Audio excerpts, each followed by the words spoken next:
শুভ দুপুর। লাউ রান্না করছি, তাই পরিমাণ মতো তেল দিয়ে অল্প একটু রসুন কুচি দিয়ে 2 চা চামচ পেঁয়াজ বাটা দিলাম। চিংড়ি মাছগুলো আমি আগেই দিয়ে দিয়েছি, রসুনের সাথে ভেজে নিয়েছি। সামান্য একটু হলুদ আর 1 চা চামচ ধনিয়ার গুঁড়ি দিয়ে দিলাম। অল্প একটু পানি দিয়ে মশলাটা ভালো করে কষিয়ে নিব। সবাই তো লাউ রান্না করতে জানেন, যারা জানেন না তারা একটু দেখে নেবেন। এদিকে আমি রান্না করা গরুর মাংস লাল লাল করে কাঁচামরিচ পেঁয়াজ দিয়ে ভেজে নিচ্ছি। আমার ছেলে খুবই পছন্দ করে ভাজা মাংস। মশলাটা কষানো হয়ে গেছে, এখন লাউগুলো দিয়ে দিচ্ছি। উল্টে পাল্টে স্বাদ মতো লবণ দিয়ে ঢাকনা দিয়ে ডেকে দিব। লাউ এক্সট্রা পানি দেওয়ার প্রয়োজন হয় না, আর এমনিতেই লাউটা খুব কচি।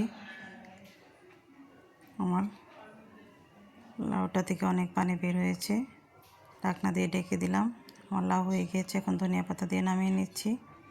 গরু মাংসগুলোও ভাজা হয়ে গেছে, এখন চুলা থেকে নামিয়ে নেব। এদিকে আমি আরও রান্না করেছি। কোরাল মাছ ভেজে নিয়েছি পেঁয়াজ দিয়ে।